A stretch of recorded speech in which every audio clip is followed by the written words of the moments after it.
Hey, welcome back to the Weekly Word Outdoor Adventures. We're adventuring today here at Gee Creek. Actually, we're on the boat ramp, and the water's down currently early this morning. And let me show you something really neat. Behind me, you can see this V-shaped structure of rocks. That is an ancient Cherokee fish weir. The old town of Cherokee Village just downstream was called Hiwassee Old Town. And they came up here and they made these rock structure.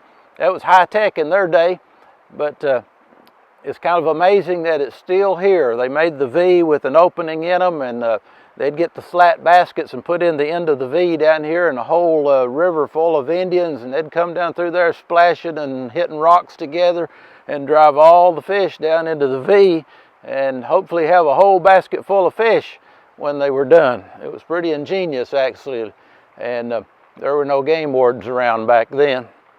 People have been fishing here for a long time, and people still fish here. This is a nice concrete boat ramp, and people put in here and go out and fish. But before you do that, be sure and read the sign. We're going to walk up here and look at the sign, because you always want to read the directions before you use any of the things in these campgrounds. So let's go up here and take a look at the sign at Gee Creek. All right, here we are at the sign. Before you use the boat ramps, always read the sign. First of all, danger. The Hiwassee rises very rapidly, and it'll catch you off guard when they start generating power upstream. It's like a tidal wave comes down through here sometimes. It rises rapidly and without warning. Now let's read the fine print. Do not, got that? Do not enter the stream bed without approved personal flotation device PDF.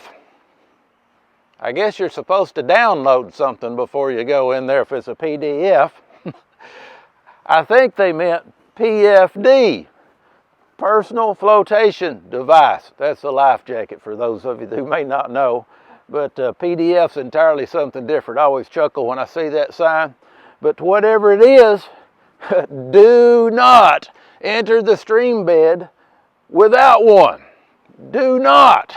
So when you see something that says do not, what's that mean?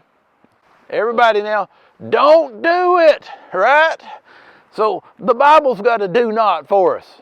Over in the book of Hebrews chapter 10 verse 25, it says, do not forsake the assembly.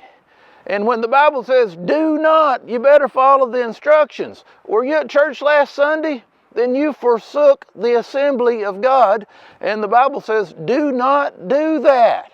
So I'm telling you, we're living in a time when people think church is a take it or leave it kind of thing, but you're going to find out it was very important one of these days. So do not forsake God's assembly.